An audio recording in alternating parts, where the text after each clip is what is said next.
Alright, so starting this project on how to do some chroma keying, as it's called. Alright, there's a couple different types of keying effects we'll take a look at, but this is the basic process for this. So the first thing with any project is to import your files that you're going to need. So make sure your video is in there, in your project folder. Make sure you have your picture to use. All right. Then what we're going to do is we can do our in and out points, right? So that because there's probably some extra stuff in here, right? So if I press play, we don't need all this at the beginning. So I'm going to try to get right before I start talking here, kind of like a stationary point, probably right about there. All right, and then. Hi, I'm Mr. Dusa, and I am really afraid of spiders. They're really itchy, make me itchy, and cringe whenever I see them. All right, so there's my magnificent acting job there. And I'm going to make my out point, and then I'm going to, see, these are my demo from before. So this is what you would normally see. So I'm going to make a new sequence from the clip. All right, so we have that in there. So here's our video. Now, you may also have some of this lighting that you want to kind of crop out, right? Because we wouldn't want that part of it in there. So the more you can kind of isolate your figure in here, the better that we can key it out later. So I'm going to go into my effects panel. Actually, I don't have this in the directions here, but this is something that will certainly help if I just do a crop. All right, I can drag this onto my video, and then in my editing tab, effect control, I can adjust this crop, and it's just going to eliminate those lights on the sides. So I've cropped in the left side. I'm going to crop in the right side, kind of the same. Now the kind of tricky part though is when you're cropping, you want to make sure that you're not moving out of frame. So if you have a subject that's moving a lot, cropping doesn't really help because you're going to kind of cut them off at some point. So, but in this case that's not happening. So I can just crop this, and now we just have that part there to work with. All right. So I found cropping in the effects tab, and I just searched for it. All right. So, there's a lot of folders within the effects, many types of things, and if you don't know which folder it's in, you do have the search bar up here on the top to work with. All right. So I think I'm going to put in the picture next before I actually go to key it, so that I can see kind of where it is in there. Now, if I just drag my spider picture in here, it put it on top of my video, right? So I have to just drag this up, and then I can just, I like them to be kind of on this layers closer together. Actually, I guess though we can't really see the size of that. So maybe before I do my layer ordering, I would go in and I would adjust the size of that. So I can just drag the scale factor, or I can press the motion square and just stretch this out to fit. And then I can do some layer ordering to bring this down and make it the same duration. All right, so that's nothing really. I mean, the cropping is, we haven't really done that yet, but sizing an image we should know how to do by now. And now the last part of this really is just to get into finding the keying effect. So if you look at video effects, there's a whole folder of keying. I've had the most success, I think, with the Ultra key, but I'm going to try the color key just because I want to see. I haven't used some of these in a little while. They all kind of work the same. So if I grab my eyedropper within here, because right now it's going to key out anything that's blue, but instead if I click this, yeah, see, that didn't do anything. So I'm not going to use the color key. I am just going to go back to what I did. I know is going to work, the Ultra key. Drag that onto my video. Now go back to editing, my key color. So right away, look at that. It took that away for the most part. As soon as I said, and I'll just go show that again. And oops, so I got to go back over here and find that. So I dragged Ultra Key onto my video clip. And then if I go to editing and my effect control, all right, here's where I'm looking into right here. So under this Ultra Key category, I want the magnifying glass.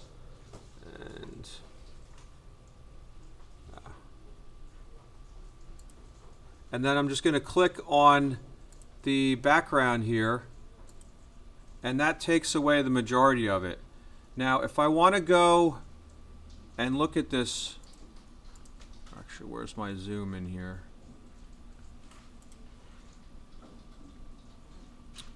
There is a little bit of kind of residue around there, I guess you could say. If I go to this matte generation category, and sorry, I'm trying to magnify my screen here so you guys can all see this. Alright, so matte generation, and then if I scroll down here, the category for pedestal and shadow seems to work the best. So I can increase this number, and look at that kind of haze that's around there disappears. So pedestal, and then shadow will work sometimes too if you need to get rid of some other stuff. Alright, and now this kind of looks like it is all like kind of filmed with that as our background. Hi, I'm Mr. Dusa, and I am really afraid of spiders. They're really itchy. Alright, so there's that part of it. The last part here, I think that my video is a little bit washed out. Tried to do the best with the lighting in there, but since we didn't, I'm going to go back and do a little color correction. So in this category, I always actually, let's do the HLS, hue, lightness, and saturation. I think that has a combination of things. So I can collapse this category. Let's see. That's way too bright. Actually, so you know what, I'm going to go back. I do like my brightness and contrast. I used that in the morning and it worked pretty good. So I just drag brightness and contrast onto there, go to my effect control, and where is it?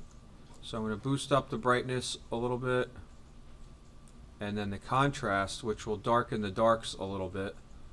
That looks a little pink.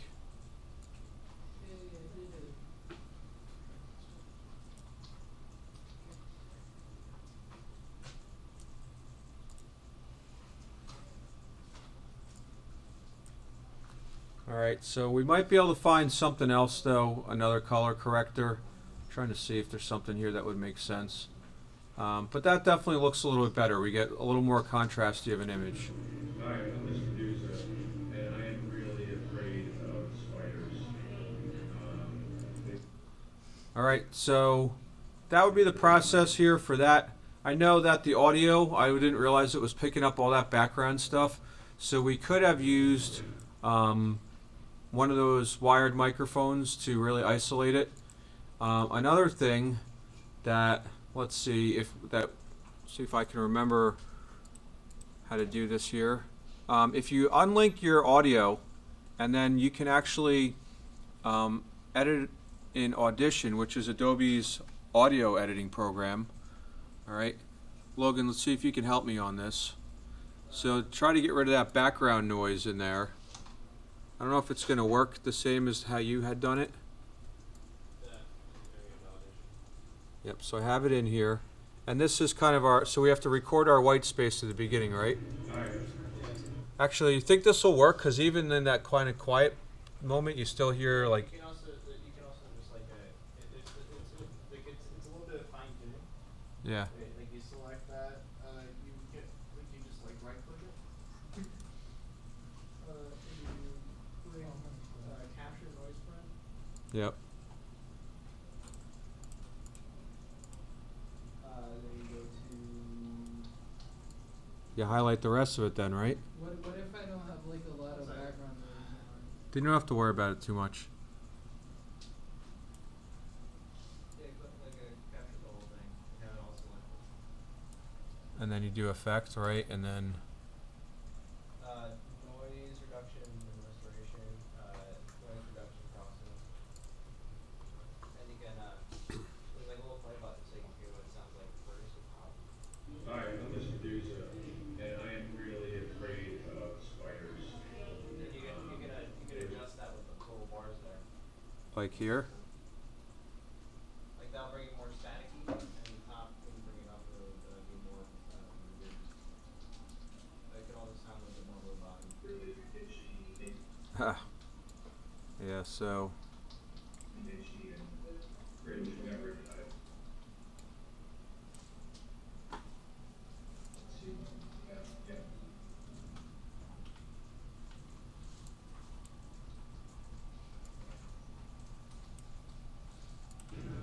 Hi, I'm Mr. Dusa, and I am really afraid of spiders. that actually sounds a lot better. They're really itchy. I mean, my voice is a little robotic. It's just fine tuning. Yeah. So I wonder if we do stuff like this, if it will. Hi, I'm Mr. Dusa, and I am really afraid of spiders. They're really itchy, and So I think that's definitely better. Now, does it bring it automatically back in there, Logan, or do you have to just have to save it, right? And bring it back in. So now let's see if it applies it. hi, I'm Mr. Dusa, and I am really afraid of spiders. They're really itchy, and cringe whenever it touches. Plus, there's also like there's like audio like effects that you can add, like podcast, like Yeah. voice or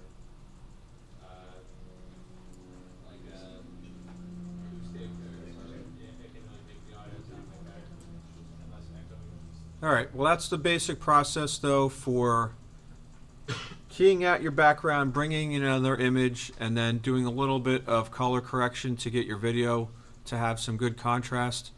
We can always work with the lights in there a little bit more so you don't have to do it in our post-production, but certainly that's a way to do it. And then you would just export this as we normally do. All right, H.264 setting and our entire sequence.